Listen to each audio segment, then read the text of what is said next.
Chicken gravy ready பண்ணலாமா, அதுக்கு கொஞ்சம் சிக்கன் வாங்கி நல்லா கழுவி எடுத்து தேவையான சைஸுக்கு கட் பண்ணி எடுத்து வச்சுக்கலாம். மசாலா வந்து வீட்டிலேயே அரைக்கிற மாரி தான் எடுத்துருக்கிறேன்.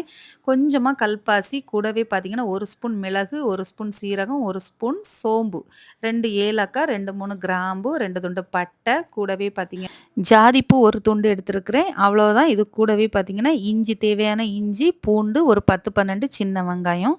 இது கூடவே பார்த்தீங்கன்னா கடைசியா கொஞ்சம் மல்லி இலை. இதெல்லாம் சேர்த்து ஒரு பேஸ்ட்டா நம்ம அரைச்சு எடுத்து வச்சுக்கணும். எங்க ஊர் ஸ்டைல்லே நான் கடுகு, கருவேப்பில போட்டு தான் தாளிச்சிருக்கிறேன். நீங்க வந்து பட்டை, கிராம்பு இந்த மாரிலாம் போட்டு தாளிக்கிறதா இருந்தா அதையே பண்ணிக்கோங்க. ஃப்ளேவர் நல்லாயிருக்கும். எனக்கு அந்த வாசனை பிடிக்காதனால கடுகு, கருவேப்பில, பச்சை மிளகா, 2 மீடியம் சைஸ் வெங்காயத்தையும் வெட்டி நல்லா என்ன செஞ்சாச்சு வதக்கியாச்சு. நல்லா பொன்னிறமா வதங்குனதுக்கப்புறம் ஏற்கனவே அரைச்சு வச்ச மசாலாவையும் இது கூட சேர்த்து நல்லா வதக்கணும். ஏன்னு கேட்டாச்சுன்னா, பச்சையிலே நம்ம அரைச்சதுனால கொஞ்சம் நல்லா வதக்கிக்கணும். பச்சை வாசனை போணும் பார்த்தீங்களா? இது கூடவே மிளகாத்தூள், மஞ்சள் தூள், மல்லித்தூள், கொஞ்சமா காஷ்மீரி சில்லி போட்டு மசாலா போட்டு வதக்கியாச்சு. மசாலா வந்து கரியாத அளவுக்கு பார்த்துக்கோங்க. அடுப்பு தீய கம்மியா வச்சுக்கோங்க.